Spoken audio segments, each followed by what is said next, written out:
Okay, hello everyone. Okay, this is Centric property. I hope you can hear me because I'm also checking out for my voice from my MacBook. Okay, yeah. So today my topic. Before I go into the topic, I'm going to share with you. This is Centric property episode 60. Okay. So today one of our colleagues asked in our chat group about a question that most of the customers are always asking as well.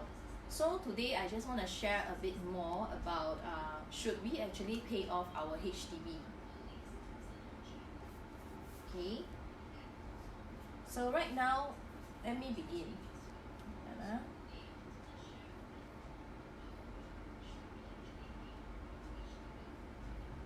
Okay, so first thing first is there's a few points. Okay, there's a few points that I want to share with you today. Okay, so I'm going to take a seat. See if you can still see me from here. Okay. Okay, so the first point is, are you going to intending to pay off your HDB with cash or CPF? Okay, there is a difference. Okay. Let me get the markers and the eraser.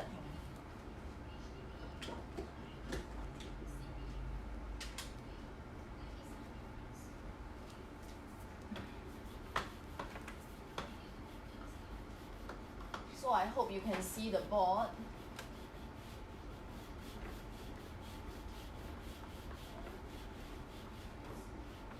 Okay, because we have a lot of customers with the idea that they actually have the money. Okay, so they said that the money is actually inside the house, the HDB. So they thought that if they want to buy the next house, right, well, they have CPF. But the thing is, the CPF is all tied under the HDB. Okay.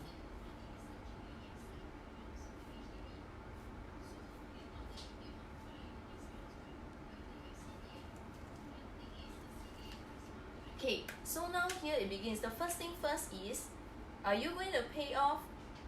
Okay, are you going to pay off with CPF or cash?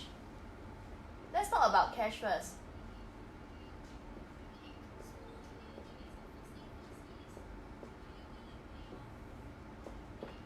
Can you see my board from here? Let me check. I hope you can see.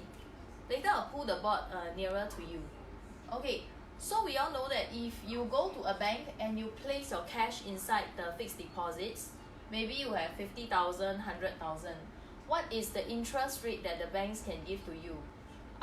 Just a few weeks ago, I accompanied my dad to the bank for a fixed deposit inquiry.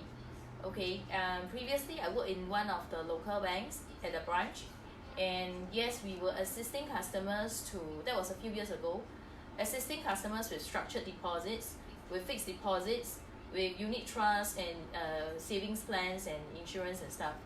Okay, so if you want to put your money cash inside your house, fully paid, say your house is 500,000.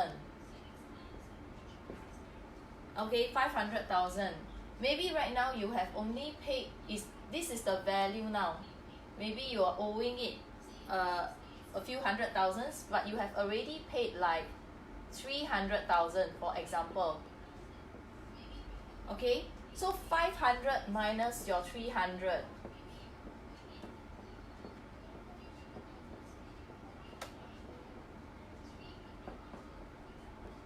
So maybe you tell me, oh Anna, I have actually a 200 outstanding balance owing to HDB, and I have a 200,000 sitting in my bank account, in the bank. Should I pay it off? Well, it's totally up to you. If you have 200,000, you definitely can fully pay off this house, because right now the bank can at most offer to you is 1+% of interest rate for fixed deposit rates. Maybe with just 200,000 of cash. At the most, maybe up to 1.5, maybe at this time. Because actually, comparing this year to last year, the fixed deposit rates have dropped tremendously. Okay, so I would say it's more of like 1.1 to 1.2 kind of thing. I don't think you can even hit a 1.5 for your fixed deposit rate. So it's up to you whether you want to fully pay this house and then you call yourself as the proud owner of one HDB, okay, worth 500,000. And that means to say actually you don't owe the HDB any more money, right? Because all your money in cash is inside this house. But what is the difference if you are going to take out your CPF? So I want you to remember the bank's interest rate for fixed D right now is between 1 to 1.5 at the most, right? For example. Okay, so back to the same story. Your house is 500,000 and then you have already paid up to 300,000 and the outstanding balance is again 200,000 outstanding balance. Okay? Or I should put OS, people will understand better. So OS is about 200,000. And then you tell me, Anna, actually under my CPF, I have a 200,000 enough under ordinary account, OA. Why don't I just dump everything in? Okay, why don't I just dump everything in? Do you think it's a good idea over here to dump everything in? You know that your CPF OA currently is growing at 2.5% if they sit down there, compounding interest year after year, right? Yeah, so it's a compounding 2.5% on this 200,000. If you just leave it there, slowly pay off your HDB by monthly installment. Okay, but if you were to dump everything in, okay, let's say a few years later you started to think that, hey, my house probably is worth 650,000, I want to sell already. Okay, that time I fully pay my house is 500,000 with the 200,000 of CPF inside. Okay, and then what happens when you sell your house? You have no outstanding balance for loan, correct? But you do have to pay back to the CPF. The CPF will take that cut first from you to pay back. So this 200,000 of CPF that you dumped in previously will be going back to your CPF account at a 2.6%. Yeah, it's as though like you're borrowing money from your own CPF, but they are charging you interest. So actually what happens? So likelihood, this 200,000 depends on when you sell your house. Say it's maybe another 5 years or 8 years down the road, or 6 years. The interest would have rose tremendously, 2.6 compounding interest on this 200,000. And by the time if you were really to sell at 650,000, chances are probably you can't really get any cash out of it already, because most of it will go back to the CPF, and then after that, you know, that there won't be much left over for the cash portion, unless the first 300,000 probably is in cash. I don't know about you, but most customers that we met, right, usually they pay off the HDB using their CPF funds. Okay, so how does it impact you? If you were to dump in your cash of 200,000 into your HDB fully paid, and that would mean to say that, oh, fully paid house, okay, cash is 200,000 in, probably the first 300,000 is in CPF. Okay, so maybe the first 300,000 of that house will probably be in compounding interest 2.6 when you really want to sell the house next time. But remember, your 200,000 is still in cash. Yeah, so probably you still can see your 200,000 back in cash. Yeah, but okay, now the thing is, what is the second thing is, what is the idea? Hang on. Okay, so okay, sorry. My topic, right, second point is, how much do you really have in your CPF? Okay, if you have, remember your CPF, you have OA, SA, and MA. MA is for your Medisave, right? When you see a doctor, you go hospital, you probably need the Medisave. SA is more for retirement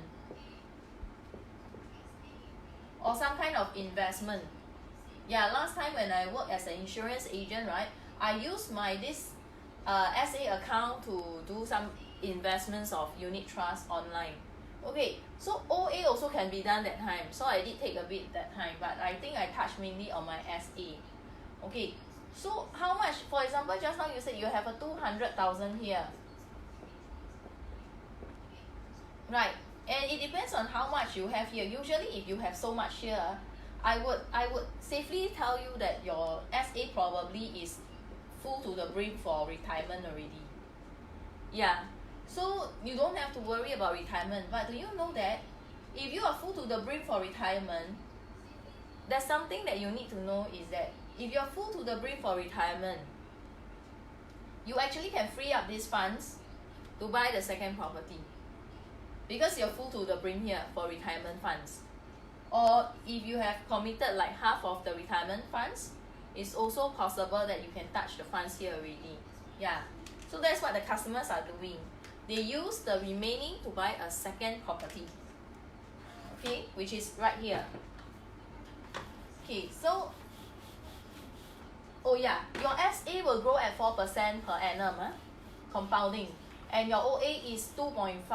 But if you take out to put in your HDB or property, by the time you return, they will charge you back at 2.6%. Okay, so compounding. So then, now we want to talk about, so I covered the part if you're going to fully pay with cash or your CPF, right? And then the second point is, how much do you really have in your CPF? Okay, like just now I show you, if you have like 200,000 in your OA, and then you have your SA, you have your MA is not supposed to use it for your property. Okay, now I want to show you is, what is the purpose? I want to ask you, what is your purpose in wanting to fully pay off your HDB? Fully paid HDB.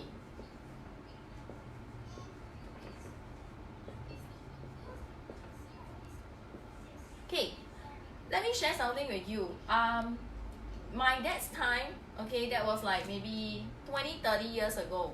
Okay, when I'm still a small girl, that is, because I'm 40 years old now. So when I was 10 years old, my dad and mom, they're always very excited when they heard about some neighbors having a fully paid HDB.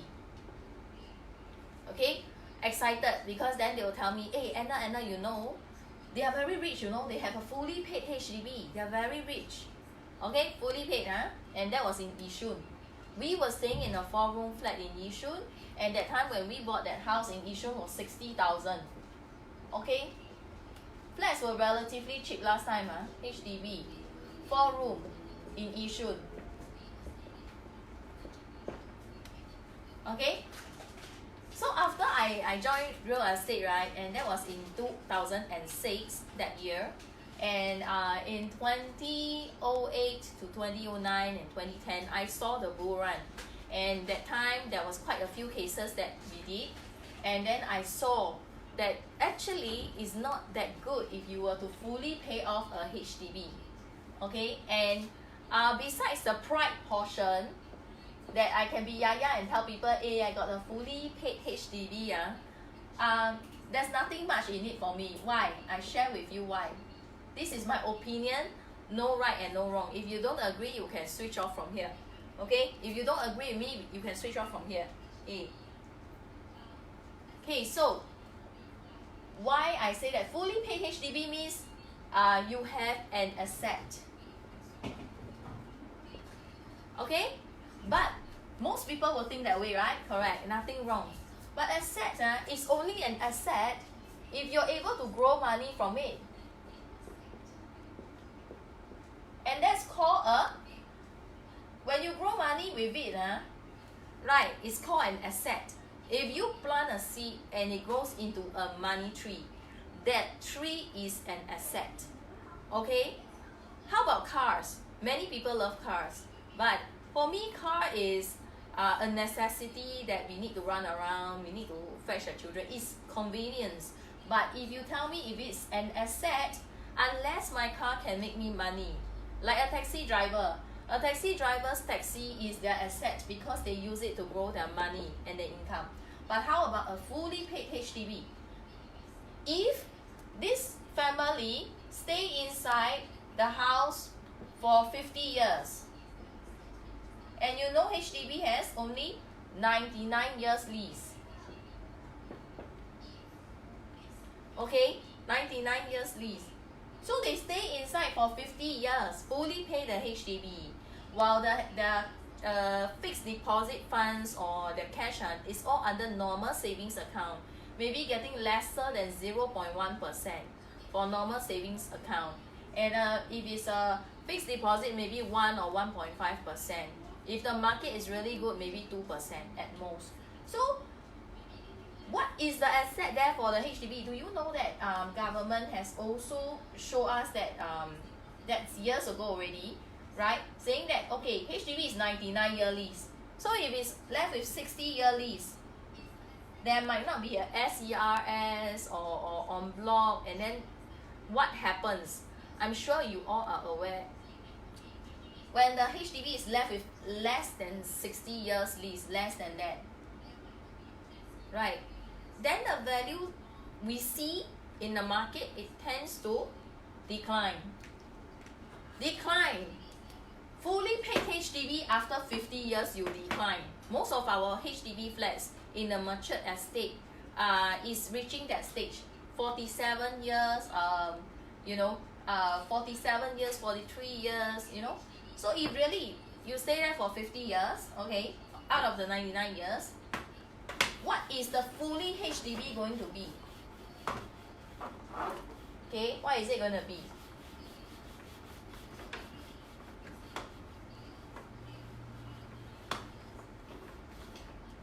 I like to draw pictures. I'm a great artist. So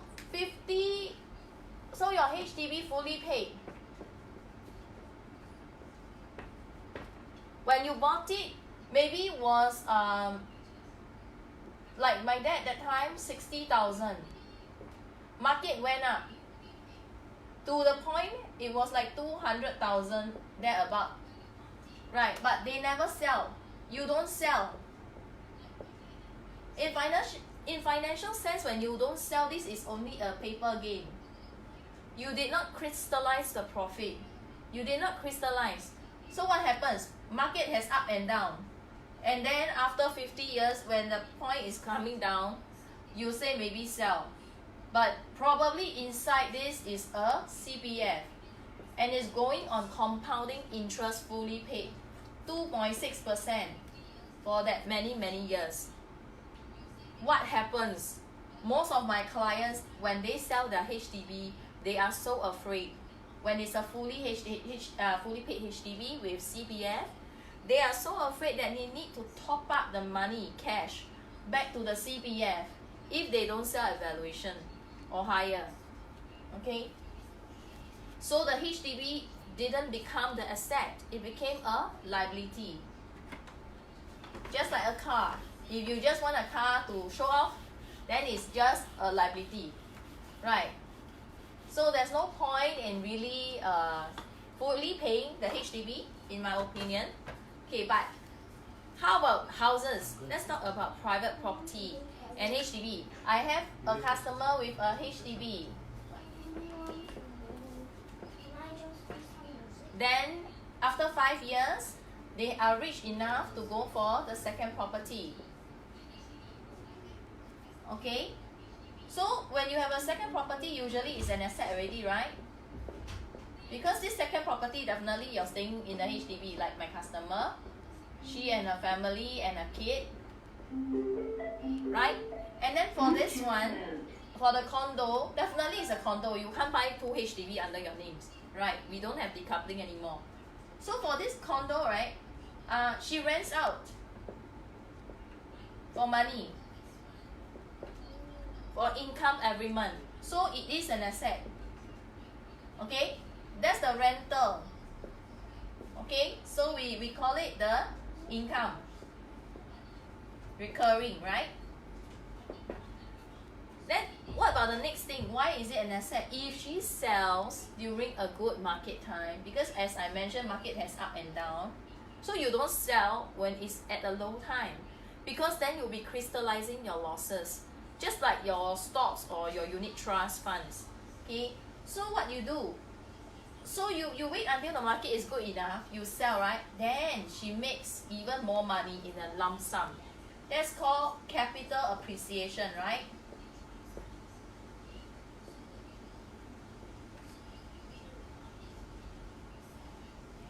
Okay, but do you know, most of my customers who sells during this point at a high time, they actually didn't fully pay off the condo.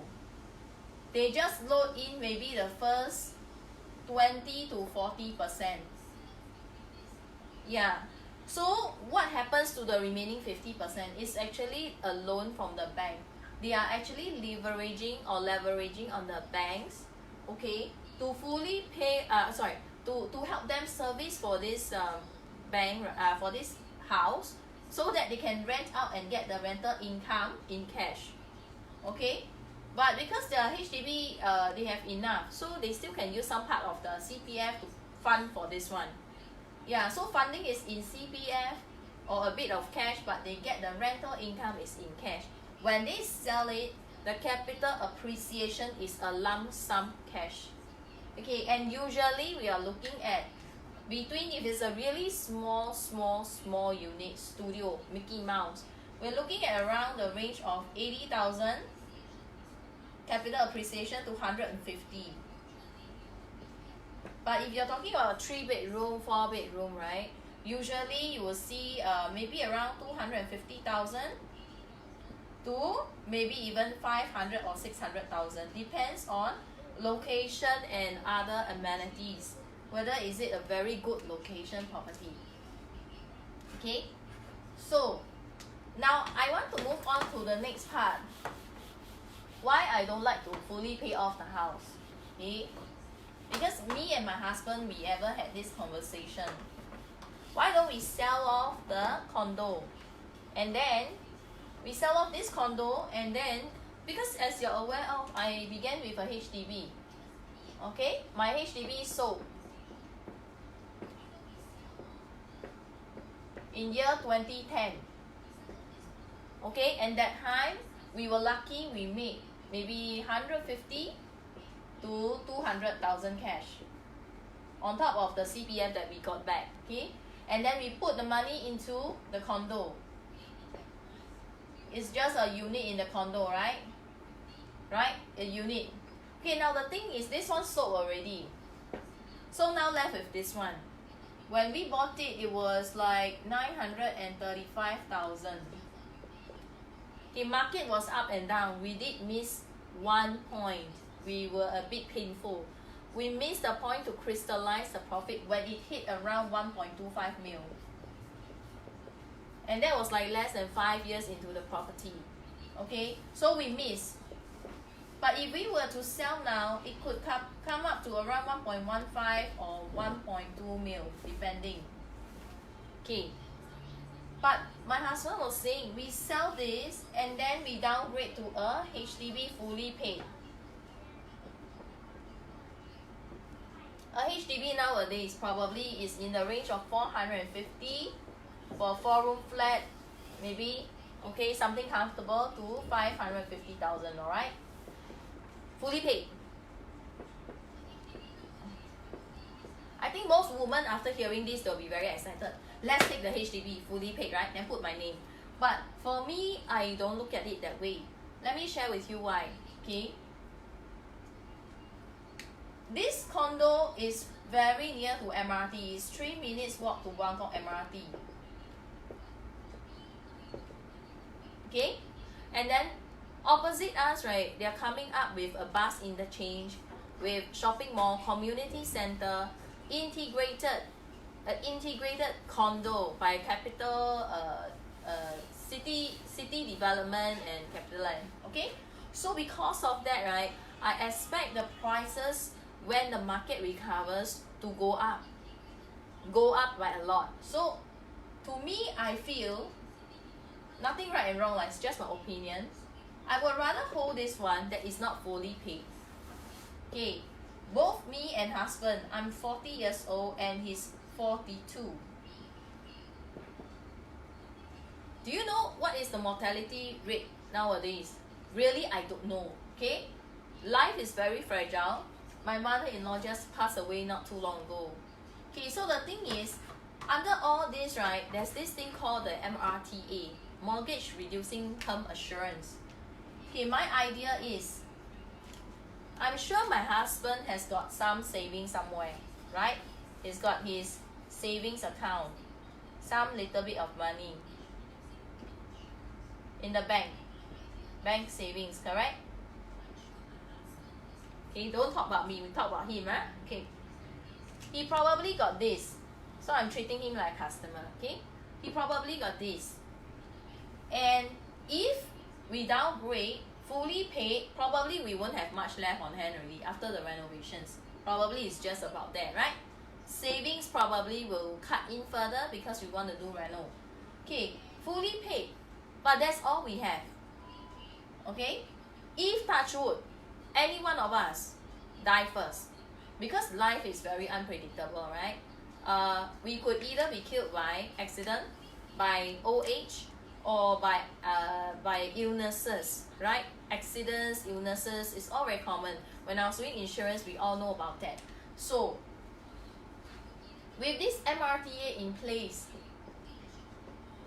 mortgage reducing term assurance from the insurance company, means to say, if touch wood, I go first, I leave the world, okay? Something bad happened, I leave the world. What happens to this condo? That the valuation is in the range of 1.1 to 1.2 million. It will be totally free to my husband. No more payments. It's totally free. But if we were to go down to this, right? All we have is a 450 to 550,000 HDB, which is on a declining value to me.